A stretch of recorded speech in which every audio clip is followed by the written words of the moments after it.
It's Monday, March 13, and time for your Barbados Today morning update.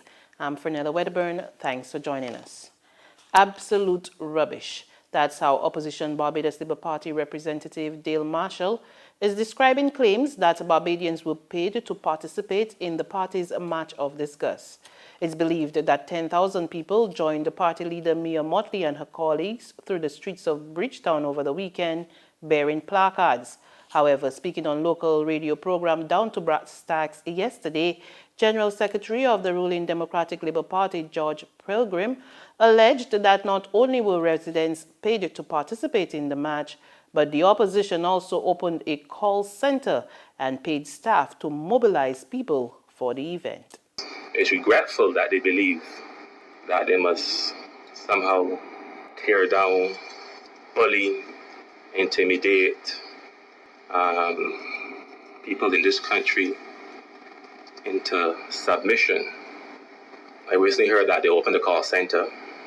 I'm sure they will be able to say that's true or not. The amount of people that were called yesterday for the march, there had to be a call center. There had to be a call center in place. And that is one thing I want to thank and congratulate the party on, is assisting Barbados in reducing the unemployment figure. It is clear to me that the amount of people that were employed over the last 5 days, that they have made a significant contribution to that. However, Marshall, who was also a guest on the program, rubbished the claims. The Barbados Labour Party got volunteers from every single constituency, and I know because some of my young people went down to party headquarters and manned telephones. They do it during the general elections. They're not paid a cent. Not a person was paid for this so-called call center. Barbadians mobilized behind a Barbados Labour Party banner yesterday. They came out and they held their placards and they said to the Barbados government what they felt they needed to hear. If the Democratic Labour Party is uncomfortable with that, I understand it. You should be uncomfortable about it. But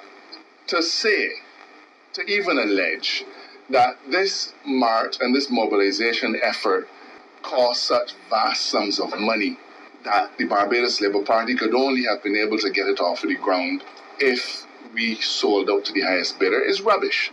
Meantime, noted political scientist Peter Wickham, who describes the march as a success, tells Barbados Today Pilgrim's reaction makes a mockery of the reality being faced by Barbadians. As far as the Democratic Labour Party's reaction, or should I say as far as the General Secretary's reaction is concerned, I say this much. I think that George Pilgrim runs the risk of losing whatever little credibility he has. I think he is exhausting it very quickly and also exhausting the patience of people who are less likely to take him seriously in the future on account of the type of reaction that he has.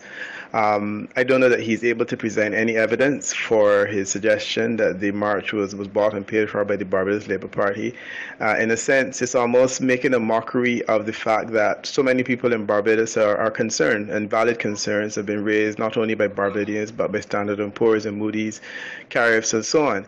So to respond to that in this way, to me, is to make a mockery of the whole reality that Barbados is facing. And as I said, I think his credibility is going, and he ought to be careful not to continue along this track, because he will be losing whatever credibility he may have and he may need in the future. Political activist David Commission says government's plan to sell the Barbados National Oil Company to the Sol Group is not good for the country. He issued the warning during his address to the rally in Jubilee Gardens following the BLP's march.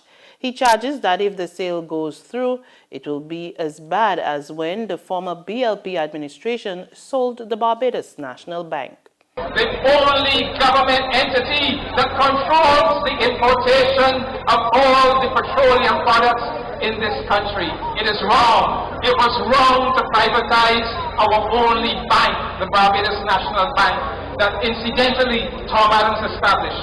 It was wrong to privatize the Insurance Corporation of Barbados that incidentally the Tom Adams administration established. It was wrong to privatize the Barbados External Telecommunications. If we continue with this practice of privatizing critical state enterprises, many of which bring revenue into government, we will destroy this country.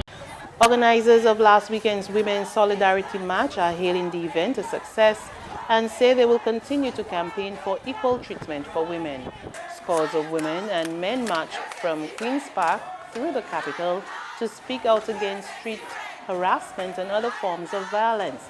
The march was organized by the charity Life in Leggings Caribbean Alliance against gender-based violence. It was one of 7 simultaneous marches across the Caribbean on Saturday. In her address to the gathering, a founder of the Barbados Gays, Lesbian and All Sexuals Against Discrimination, Donia Piggott, said women must continue to demand respect from men. So whether you are 9 years old or an 82-year-old woman, you deserve respect. And we've seen the videos and we know what it's like at Cocoa time, at Carnival time, at Kaduma time. You know, when the word no and the word stop means something different to certain people. And if that is not enough for women and girls who have been harassed, abused, or raped, or society still asks, what was she wearing?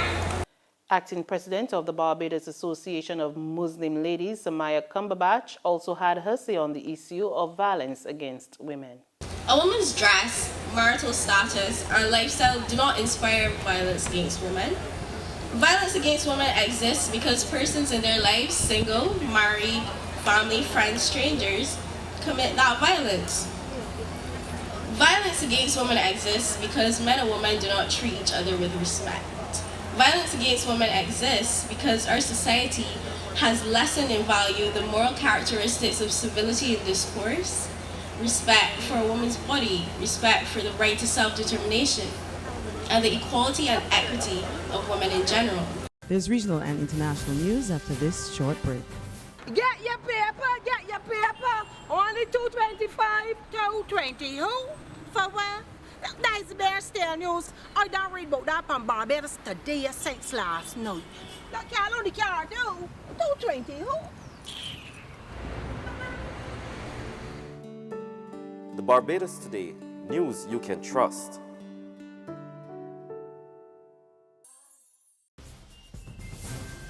To news from the region, at least 34 people are reportedly dead in Haiti and many more injured after a runaway bus veered into a crowd in Gonaives. According to reports, the vehicle first knocked 2 pedestrians, killing 1. But the situation turned ugly when witnesses became hostile when the driver tried to flee the scene, which caused further deaths and injuries. Reports also say some who were not victims of the accident tried to burn the bus with passengers still inside. The vehicle was traveling to Port-au-Prince when it crashed into a Rara parade, a traditional street celebration. On the international scene, dozens of people are still missing in Ethiopia after a landslide at a rubbish dump. At least 48 people lost their lives in the landslide, and there are fears that the death toll could rise further as a number of makeshift houses are buried under tons of waste. The area on the outskirts of Addis Ababa has been a dumping ground for residents for over 50 years. And on that note, we come to the end of our news, but there's more on our website at www.barbadostoday.pb. You can also subscribe to our e-paper, email updates, and like us on Facebook. We're also on Izumi Media in bus terminals or screenplay at supermarkets and gas stations near you, or you can tune into channel 99 on Flow TV and Mix 96.9 FM for all the very latest news and sports. I'm Fernella Wedderburn. Good morning.